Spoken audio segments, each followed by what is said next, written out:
Hello students, called arithmetic progressions पढ़ रहे थे हम। तो ठीक है, ये सवाल कर लेते हैं। Which term of the AP 8, 14, 20, 26, ये एपी हमारी डॉट डॉट डॉट आगे चलती जा रही है, will be 72 more than it's 41st term. ये सीबीएसई 2017 में सवाल आ चुका है। तो स्टूडेंट्स, अगर आपने मेरा चैनल सब्सक्राइब नहीं किया तो चैनल को सब्सक्राइब कर लें और वीडियो को लाइक कर दीजिए। तो देखिए, अगर ये पूछ रहा है कि कौन सी टर्म इस एपी की कौन सी टर्म क्या होगी 72 ज़्यादा होगी किससे, उसकी 41वीं टर्म से। तो हम मान लेते हैं वो nth टर्म होगी। तो लिख देंगे let nth term of the given AP, जो हमें एपी दी गई है, क्या है, विल बी, ये पूरी लैंग्वेज ये लिख लेंगे, will be 72 more than it. ठीक है, will be 72 more than it's 41st term. ठीक है, तो मान लेते हैं nth टर्म क्या होगी, उस ए बी की 72 ज़्यादा होगी इस 41st। तो nth टर्म हमारी क्या होती है, Tn। ये क्या होगी, 72 ज़्यादा होगी, यानी कि प्लस 72 हो जाएगा किससे, 41st टर्म से, यानी कि T41। ठीक है, इसको लिख लेंगे। ये हमारा क्या होता है, a plus n minus 1d होता है। यहाँ पे क्या हो जाएगा, n की जगह 41 हो जाएगा, तो a प्लस 41 माइनस 1d। ठीक है, प्लस 72। अब a और d क्या है, a क्या है हमारा 8 है। ठीक है, तो 8 प्लस n माइनस 1 और d हमारा क्या है, 14 में से 8 घटा दो तो हमारा कितना 6 आ जाएगा। ठीक है, तो 6 इक्वल टू 8 प्लस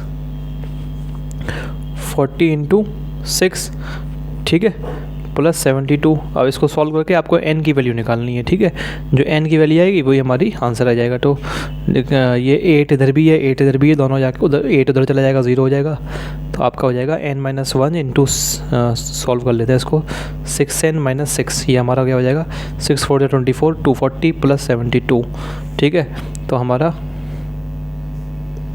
6n हमारा कितना हो जाएगा, इस माइनस 6 को उधर भेज दिया तो 240 प्लस 72 प्लस 6। ठीक है, तो ये हमारा हो गया 6 2 8 हो गया, और 7 4 4 8 9 10 11 1 कैरी, और 318 हो गया। ठीक है, 6 5 30, हाँ चला जाएगा ये। तो हमारा n हमारा कितना हो जाएगा, 318 डिवाइड बाई 6, यानी कि 6 5 30 और 6 3 या 18, 53 आ जाएगा। ठीक है, हमारा 53 n आ जाएगा, n इक्वल टू 53। ठीक है, तो कौन सा क्या पूछा सवाल में, which term of the AP, तो लास्ट में लिख देंगे हैंस 53rd। ठीक है ना, 53rd। अब 3 आ गया ना पीछे, तो RD लगेगा, थर्ड होता है ना 53rd क्या, term of the given AP will be, ये पूरी लाइन ये लिख देंगे, term of the given AP will be ये। ठीक है, 53rd term of the given AP will be 72 more than it's 41st term. ठीक है, इस तरीके से आपका आंसर आ जाएगा। अगला सवाल देखिए, if the 10th term of an AP is 52 and the 17th term is 20 more than it's 13th term, find the AP. अगर किसी एपी की 10वीं टर्म यानी कि T10 वो हमारी क्या है, 52 है, और 17th टर्म जो है T17 है वो क्या है, 20 ज़्यादा है, 20 ज़्यादा है, यानी कि प्लस 20 होगा आगे। 20 ज़्यादा है किससे, उसकी 13वीं टर्म से, यानी कि 13th टर्म से। तो T17 हमारी क्या है, T13 प्लस 20 है। फाइंड द एपी, आपको एपी पता लगानी है। ठीक है, तो T10 हमारी क्या है, 52। तो T10 वही लिख लेंगे, गिवन करके लिख लेंगे, गिवन T10 इक्वल टू 52। तो इसको सॉल्व करेंगे, T10 इक्वल टू 52, तो a plus n plus minus 1 n minus 1d, n minus n की जगह 10 हो जाएगा, तो 10 माइनस 1 d इक्वल टू 52। तो ये हमारी आ जाएगी a plus 9d equal to 52। ठीक है, एक इक्वेशन ये आ जाएगी। ठीक है, ऐसे ही एक इक्वेशन यहाँ से आ जाएगी, a और d में कैसे आ जाएगी, a प्लस ये क्या हो जाएगा, 17 को 17 माइनस 1d, यानी कि एक a प्लस 16d, और ये वाला हो जाएगा a प्लस 12d हो जाएगा प्लस 20। ठीक है, अब देखो यहाँ से क्या हो जाएगा, a से ये a कट जाएगा, a इसको उधर भेजेंगे तो माइनस का a हो जाएगा, 0 हो जाएगा कट के। ठीक है ना, और ये हमारा 16d, और यहाँ से d की वैल्यू आपकी निकल जाएगी। ठीक है, तो d की वैल्यू देखो मैं करीब रफ में करके दिखा रहा हूँ, उसमें कुछ है नहीं सवाल में, देखो लैंग्वेज में, तो ये पिछले वाले सवाल की तरह लैंग्वेज बनेगी इसमें, तो कुछ नहीं है, नहीं लैंग्वेज तो इसमें पिछले वाले की तरह नहीं, बस गिवन करके लिखना है इसमें हर बार, पिछले सवाल की तरह नहीं है, सॉरी। गिवन, फिर गिवन ये लिख लेना है, एक इक्वेशन ये आ गई, इसको 1 मान लिया। ठीक है, फिर इसको करके गिवन लिख लेना है, इसको सॉल्व करेगा तो ये आ जाएगा। ठीक है, तो अभी आपका हो जाएगा क्या, 16 में से 12 यानी कि 4d बच गया, और इस 12d को इधर लेके आ गए तो 4d बच गया, और इधर कितना बचा, इधर 20 बचा खाली, और क्या बचा, तो d आपकी आ जाएगी क्या, 5 आ जाएगी वैल्यू, d की वैल्यू 5 आ गई। अब यहाँ से इस d की वैल्यू 5 को 1 में रख देंगे तो हमारी a की वैल्यू आ जाएगी। तो कितनी आ जाएगी, 5 9 45, 52 में से 45 जाएंगे तो हमारा 5 और 7, तो a की वैल्यू आपकी आ जाएगी 7। ठीक है, तो अब हमको क्या पता लग गया, अब हमको AP पता लगानी है, क्या, फाइंड द AP। तो AP कैसे पता लगाएंगे, 7 पहली टर्म है, D 5 है, बस जोड़ते जाएंगे। पहली टर्म हमारी 7 है, 7 लिख ली, कॉमा 7 + 5 कितना होता है, 8 9 10 11 12, ये तो हमारी AP क्या हो जाएगी, हमारी AP हो जाएगी। ठीक है, 7 12, फिर 12 में 5 जोड़ देंगे क्योंकि D हमारा 5 है, तो कितना हो जाएगा, 17 हो जाएगा। ठीक है ना, 8 9 10 11 12, हाँ 5 इसमें जोड़ा 17 हो गया। ठीक है, इस तरीके से फिर आगे 3 डॉट लगा देंगे, बस 3 टर्म लिख के आगे डॉट लगा देंगे तो ये हमारी AP निकल के आ जाएगी। ये इसका आंसर है। ठीक है, अगला सवाल देखिए, ये CBSE 2009 में आ चुका है। Find the middle term of the AP। ये हमारी AP है, इसकी मिडिल टर्म पता लगानी है। इस टाइप का सवाल हम पहले कर चुके हैं। ठीक है, तो मिडिल टर्म कैसे पता लगाते थे, ये मान लेंगे ये हमारी क्या है, कोई nth टर्म है या rth टर्म, कुछ भी मान सकते हैं। ठीक है, तो हमारी AP क्या दी हुई है, 10 7 4 -62। ठीक है, तो ये हमारी कौन सी, कोई nth टर्म मान लेंगे, तो let -62 be the nth term, be the nth term of the AP। ठीक है, ऑफ द गिवन AP या AP कुछ भी लिख लो। ठीक है, ऑफ द गिवन AP। तो Tn इक्वल टू क्या हो जाएगा, -62 हो जाएगा, यानी कि a + n - d, a + n - 1 d equal to -62 हो जाएगा। ठीक है, a की वैल्यू क्या है यहाँ पे, 10 + n - 1, d क्या है, 7 में से 10 जाएंगे तो कितना बचेगा, -3 बचेगा, तो -3 आपका d है, -62। इसको सॉल्व करते जाएंगे तो सॉल्व कितना हो जाएगा, ये करके देखो, 10 प्लस ये हो जाएगा 10 प्लस -3 इसमें करेंगे तो -10 - 3n और +3 हो जाएगा। ठीक है, इक्वल टू -62। तो ठीक है, 3n को -3n को उस साइड ले जाते हैं, तो ठीक है, तो 10 + 3 और -62 को इस साइड ले आते हैं, +62 इक्वल टू 3n, यानी कि 3n मेरा किसके बराबर हो जाएगा, 62 और 3 65 और 75 हो जाएगा। ठीक है, तो n मेरा कितना हो जाएगा, 3 2 6 7 और 3 5 15 25 आ जाएगा n हमारा। ठीक है, तो n हमारा कितना आ गया, 25। तो इसमें मिडिल टर्म के ये कितना है, एक ऑड नंबर, मैंने आपको बताया था जब एक n ऑड नंबर आ जाए तो हमारी जो मिडिल टर्म होती है वो क्या होती है, अगर n हमारा ऑड नंबर हो तो मिडिल टर्म क्या होती है, n + 1/2, उसमें 1 जोड़ो और 2 से डिवाइड कर दो।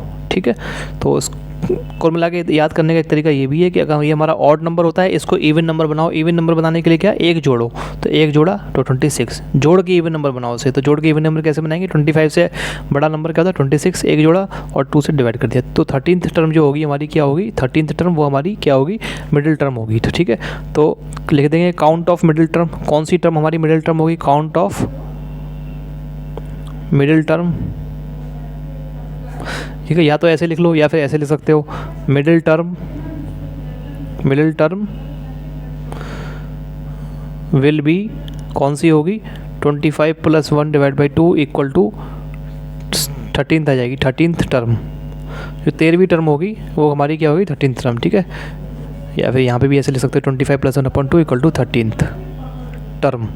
ठीक है, दोनों में से कोई एक चीज़ लिख लेना, या तो ये लिख लेना या लिख लेना। ठीक है, तो मिडिल टर्म हमारी कौन सी होगी, 13वीं टर्म होगी। ठीक है, अब मिडिल टर्म पता लगानी है हमें, ये नहीं पता लगाना कि मिडिल टर्म कौन सी टर्म होगी, तो T13। ठीक है, अब हमारी मिडिल टर्म क्या होगी, मिडिल टर्म हमारी होगी T13। T13 कैसे निकलेगा भाई, रख दो फॉर्मूले में इसी में, a + n - 1 d वाले में। ठीक है, तो a क्या है 10 प्लस n क्या है 13 हो गया, 13 - 1 और d क्या है हमारा -3 था, ये हमारा क्या हो गया 10 + 12 इंटू -3, तो 10 + 10 - 36। ठीक है, इक्वल टू -26 हो गया। ठीक है, क्या हो गया, -26 आ गया। तो T13 की वैल्यू क्या आ गई हमारी, -26 आ गई। तो इसका मतलब लिख देंगे इस तरीके से, यानी लिखेंगे अलग से लिखना पड़ेगा, hence middle term equal to -26, middle term हमारी -26 आ गई। अगला सवाल देखिए, find the sum of 2 middle most terms of the AP। ठीक है, ये हमारी AP है, इसकी 2 मिडिल मतलब इसकी जो टर्म आएंगी 2 मिडिल की, वो 2 आएंगी। ठीक है, पहले से सवाल में ये हिंट दे रखा है हमको, find the sum of 2 middle most terms of the AP। ठीक है, तो इस AP की जो टू मिडिल मोस्ट, सबसे ज़्यादा जो मिडिल में जो टर्म्स हैं दो, उनकी क्या पता लगाइए, उनका सम पता लगाइए। ठीक है, कुल मिला के ये एपी में कितने नंबर होंगे, जो भी नंबर होंगे वो इवन नंबर निकल के आएंगे। ठीक है, तो कितने नंबर होंगे वो हमें पता तो लगाना ही पड़ेगा। ठीक है, तो हमने मान लिया लेट, ये लास्ट वाला नंबर है 4 1/3, let 4 1/3 be the nth term of the AP, nth term of the given AP. ठीक है, ये हमारी क्या है, गिवन एपी की nth टर्म है। ठीक है, तो 4 1/3 को हमने क्या मान लिया, nth टर्म मान लिया। ठीक है, तो टी एन हमारी क्या है, 4 1/3 है। ठीक है, टी इक्वल टू 4 1/3 है। 4 1/3 क्या हो जाएगा, 3 4 या 12 + 1।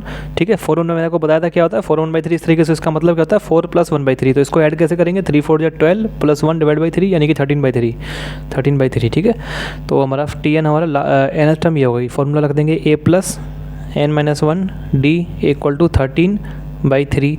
ए की वैल्यू यहाँ पे क्या है, -4/3, -4/3 ए की वैल्यू है। ठीक है, और n तो पता लगाना ही है हमें। ठीक है, n-1 और d की वैल्यू क्या है, -1 -4/3। ठीक है, तो -1 माइनस क्या, माइनस का 4/3।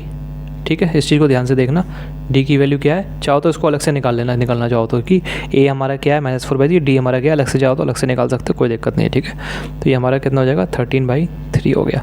ठीक है, अब देखो -4/3 प्लस n-1 इधर अंदर क्या हो जाएगा, -1 और ये माइनस प्लस हो जाएंगे, प्लस 4/3। ठीक है, इक्वल टू 13/3 हो गया। ठीक है, n-1 इंटू ये क्या हो जाएगा, 4/3 में से 1 चले गए, तो 4/3 में से हमारा 1 चला गया, तो हो जाएगा हमारा 1/3 बच जाएगा। देखो 4/3 में से 1 गया तो 3 1 जा 3 यहाँ पहुँच जाएगा, तो इक्वल टू 1/3 बच जाएगा। ठीक है, तो हमारा बच गया 1/3। आप अपने तरीके से जैसे कैलकुलेशन करना चाहें वैसे कर सकते हैं, कोई दिक्कत नहीं है। ठीक है, 13/3 और ये -4/3 उधर गया, प्लस 4/3, तो ये हमारा क्या हो जाएगा, नीचे दोनों के 3 है तो सीधे सीधे ऐड हो जाएंगे ऊपर, 13 और 4 हमारे क्या हो जाएगा, 17/3 हो गया। ठीक है, यहाँ से इससे मल्टीप्लाई कर देंगे 1/3 को अंदर, तो n/3 माइनस 1/3 इक्वल टू 17/3 आ जाएगा। ठीक है, और सॉल्व कर लेंगे, क्या हो जाएगा, इस 1/3 को उधर भेज देते हैं, तो n/3 क्या हो जाएगा, 17/3 प्लस 1/3 यानी कि 18/3 हो जाएगा, यानी कि 6 हो जाएगा। ठीक है, तो n/3 हमारा 6 हो गया, तो n हमारा क्या हो जाएगा, 6 × 3 यानी कि 18 हो जाएगा। ठीक है, तो n की वैल्यू हमारी क्या आ जाएगी, 18। तो 18 हमारे 4 1/3 हमारी क्या है, 18th टर्म है। ठीक है, तो 18th टर्म है, तो यानी कि इसका मतलब इस एपी में कितने टर्म है, इस एपी में 18 टर्म्स है, तो देयर, चाहो तो ऐसे लिख दो, there are 18 terms in the given AP. ठीक है, अब हमें निकालने हैं बीच के टर्म। तो देखो, जब मैंने आपको बताया था जब n क्या आ जाए, इवन नंबर आ जाए, तो कैसे निकालते हैं, n/2 और n/2 + 1, ये हमारे क्या हो जाते हैं, मिडिल के 2 टर्म हो जाते हैं। जो नंबर आया उसको सीधे 2 से डिवाइड कर दो। ठीक है, तो हमारा जो डिवाइड करके आ जाएगा 9, और फिर इस 9 को एक बार और 1 से जोड़ दो, तो 9 और 10, तो 9 और 10th टर्म हमारी क्या जाएंगी, मिडिल की टर्म आ जाएंगी। ठीक है, तो लिख देंगे क्या, count of middle terms, middle terms का काउंट क्या हो जाएगा, n/2 और n/2 + 1 इक्वल टू 18/2 18/2 + 1, सॉल्व करके ये 9 आ जाएगा, ये 9 + 1 यानी कि 10। तो ऐसे नहीं लिखेंगे, इसको लिखेंगे 9th term and 10th term. ठीक है, ठीक है, तो इसका मतलब क्या होगा, 9th और 10th टर्म हमारी क्या हो जाएंगी, मिडिल टर्म। ठीक है, तो मिडिल टर्म का सम पता लगाना है। ठीक है, तो मिडिल टर्म का सम क्या हो जाएगा, सीधा सम निकाल लेंगे ना, sum of middle terms, sum of middle terms कितना हो जाएगा, T9 + T10। ठीक है, मिडिल टर्म ये हो गई 9th और 10th, इनका सम क्या हो जाएगा, T9 + T10। अब T9 और T10 का फॉर्मूला लगा देंगे। ठीक है, तो फॉर्मूला T9 का क्या हो जाएगा, a + 9 - 1d यानी कि a + 8d हो जाएगा। ठीक है, a प्लस, तो ये हमारा हो जाएगा a + 9 - 1d यानी कि ये a और कॉमा प्लस करके सम निकाल लें हम, a + 10 - 1d। a और d की वैल्यू रख देंगे। a की वैल्यू है हमारी -4/3। ठीक है, तो -4/3 प्लस ये हो गया हमारा 8, और d हमारा क्या निकला था, डी हमारा निकल के आ गया था, देखो 4/3 माइनस 1 हमारा आ गया था, 1/3 निकल के आ गया था डी आपका, ठीक है। तो 1/3 हमारा डी निकल के आया था, ठीक है। 1/3 प्लस ए प्लस 9, ए की जगह -4/3 रखेंगे, ए की जगह -4/3, तो प्लस हट जाएगा यहाँ से -4/3 और प्लस 9 इंटू 1/3, ठीक है। फिर हमारा -4/3 और -4/3 जोड़ के कितने हो जाएंगे, -4/3, जब दो चीज़ एक जैसी जोड़ती है तो क्या हो जाता है, 2 से मल्टीप्लाई हो जाएंगी, ठीक है, ठीक है। तो हमारा और ये 8 1/3 और ये यहाँ से हम क्या, मैंने क्या ले लिया 1/3 कॉमन ले लिया। अपना कैलकुलेशन करने का तरीका आप कैसे भी कर सकते हैं, ठीक है। तो कैलकुलेशन करना है बस, तो 1/3 कॉमन ले लिया, तो अंदर क्या रह जाएगा 8 प्लस 9, ठीक है। 2 4 जाए, ये हमारा जाएगा -8/3 और ये हो जाएगा 8 और 9 हमारे मिलकर हो जाएंगे 17 प्लस 17/3। तो 17 में से 8 गए तो कितना बचेगा 9/3, यानी कि 3 आ जाएगा। तो सम कितना आ जाएगा 3। फिर हम लिख देंगे hence sum of middle terms equal to 3, ठीक है। ये हमारा आंसर हो गया। अगला सवाल देखिए, find the 8th term from the end of the AP. CBSE 2005 में सवाल आ चुका है ये, ठीक है। तो एंड ऑफ द एपी, इसकी एंड से 8th टर्म पता लगानी है। फॉर्मूला इसका क्या होता है बता चुका हूँ मैं आपको, ठीक है। फॉर्मूला क्या होता है, nth term from the end का फॉर्मूला क्या होता है, L - n - 1 D, ये होता है, ठीक है। L हमारी क्या होती है लास्ट टर्म यानी कि 184, n 8th टर्म पता लगानी है, और D कॉमन डिफरेंस 8 10 - 7 कितना 3 हो जाएगा, ठीक है। तो लिख लेंगे सीधा आंसर, सीधा लिख लेंगे इसका। तो 8th टर्म, या तो फार्मूला शायद लिखना चाहो तो फार्मूला लिख लो, ठीक है। nth टर्म फ्रॉम एंड, इसका फार्मूला हमारा होता है L - n - 1 D होता है, ठीक है। अब L हमारा क्या है यहाँ पे, अलग से लिखना चाहो तो अच्छी बात है। L हमारा क्या है यहाँ पे 184 है, ठीक है। ये लिख देना हेयर मतलब यहाँ पर L हमारा ये है। N हमारा क्या है, 8th टर्म पता लगानी है 8, और D हमारा क्या है 10 - 7 इक्वल टू 3, ठीक है। अब रख देंगे बस। तो हमारा 8th टर्म फ्रॉम एंड कितना हो जाएगा, 8th टर्म फ्रॉम एंड हमारा कितना हो जाएगा, हाँ L की जगह रख दिया हमने 184 माइनस n - 1 यानी कि 8 - 1, और D हमारा क्या है 3, ठीक है। इसको सॉल्व करते जाएंगे, 184 माइनस ये 8 - 1 7 हो जाएगा, 7 इंटू 3, ठीक है। इसको टू क्या हो जाएगा 184 माइनस 21। तो 184 में से हमारा क्या गया 21 गया, 4 में से 1 गया 3 बचा, 8 में से 2 गया 6 बचा, और 163, ये हमारा कितना आ जाएगा 163।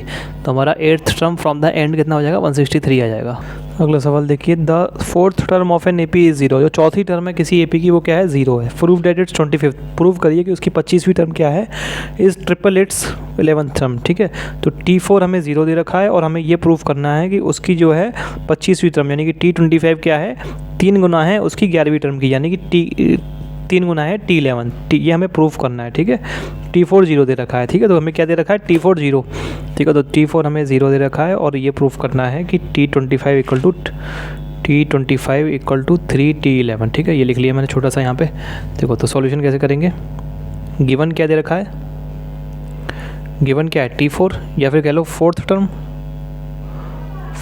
टर्म क्या दे रखी है 0 दे रखी है, यानी कि T4 आपको क्या दे रखी है 0 दे रखी है, यानी कि A प्लस n - 1 D, ये फार्मूला होता है। अब देखो इस फार्मूले को आप रफ में लिख लेना, क्या होता है A प्लस n - 1 D, ठीक है। अब A की जगह क्या रख देंगे, हमें क्या पता लगाना है, ये प्रूफ करना है, ठीक है। तो ठीक है A और D तो देखो वही रहेगा, 4 की n की जगह 4 आ जाएगा, ठीक है। तो A प्लस 4 - 1 और D इक्वल टू 0, ठीक है। यानी कि A plus 3D equal to 0, ठीक है।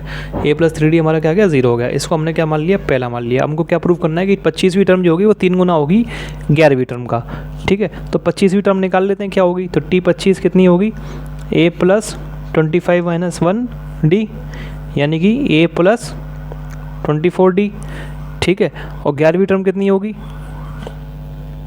11वीं टर्म हमारी कितनी हो जाएगी A प्लस 24D, और 11वीं टर्म हमारी हो जाएगी T11, यानी कि A प्लस 11 - 1 D, यानी कि A प्लस 10D, ये हमारी 11वीं टर्म हो जाएगी, ठीक है। अब देखो T25, देखो इसको T11 को अभी के लिए रहने दो, ठीक है। T25 निकाल लिया, हम T25 की वैल्यू निकाल लेते हैं, ठीक है। तो A की वैल्यू यहाँ से क्या निकल के आ जाएगी, इसको 3D को उधर भेजेंगे, -3D हो जाएगी, ठीक है। तो A की वैल्यू हमने क्या रख दी, -3D और प्लस 24D, ठीक है। T25 की वैल्यू निकाल रहे हैं हम, ठीक है। कहाँ से रखी, फ्रॉम 1, ठीक है। तो 24D -3D यानी कि हमारी आ गई 21D। तो T25 हमारा क्या आ गया, 21D के बराबर आ गया। इसको आप कोई मान ले दूसरी इक्वेशन, ठीक है। अब हमें क्या निकालना है, 3 टाइम्स T11। तो 3 टाइम्स T11 निकाल लेते हैं, अलग अलग निकाल लेते हैं दोनों को। T25 निकाल लिया, 3 टाइम्स T11, फिर दोनों बराबर दिखा देंगे, दोनों बराबर आ रहे हैं, ठीक है। 3 टाइम्स T11 कितना हो जाएगा, 3 टाइम्स T11 क्या होता है मेरा, A + 11 - 1D, ठीक है। फिर से वही काम किया, A की वैल्यू -3D रख दी अंदर, -3D, और ये क्या हो जाएगा 11 - 1 10D यानी कि +10D, ठीक है। तो ये मेरा कितना हो जाएगा 3 × 7D, और ये हमारा कितना आ जाएगा 21D के बराबर, यानी कि हमारा 3 × T11 भी हमारा क्या आ गया 21D के बराबर आ गया। इसको मान लेंगे हम तीसरा। आप देखो दूसरे और तीसरे से क्या हो जाएगा, T25 और 3T11 बराबर हो जाएंगे। तो लिख देंगे फ्रॉम 2 and 3 क्या हो जाएगा, T25 = 3T11, ठीक है। It implies that 25th term is equal to 3 times 11th term, 3 times the 11th term, ठीक है। ये हमारा, हमको यही प्रूफ करना था, हमने प्रूफ कर दिया, ठीक है। अगला सवाल देखिए, CBSE 2012 में जा चुका है। Find the common difference of an AP। एक AP का कॉमन डिफरेंस पता लगाइए, क्या लगाइए, कॉमन डिफरेंस, ठीक है। हुज फर्स्ट टर्म, जिसकी, हुज मतलब जिसकी फर्स्ट टर्म क्या है 5। तो आपको देखो रफ में लिखते जाइए साथ साथ। आपकी देखो फर्स्ट टर्म क्या दे रखी है, A यानी कि 5 दे रखा है। And the sum of whose first term is 5 and the sum of its first 4 terms, and the sum of its first 4 terms, और उसकी पहली 4 टर्म का सम, ठीक है। तो उसके अंदर कोई AP के अंदर टर्म, कुछ टर्म है, मान लो पहली टर्म हमारी T1 है, दूसरी हमारी T2 है, फिर तीसरी T3 है, चौथी T4 है।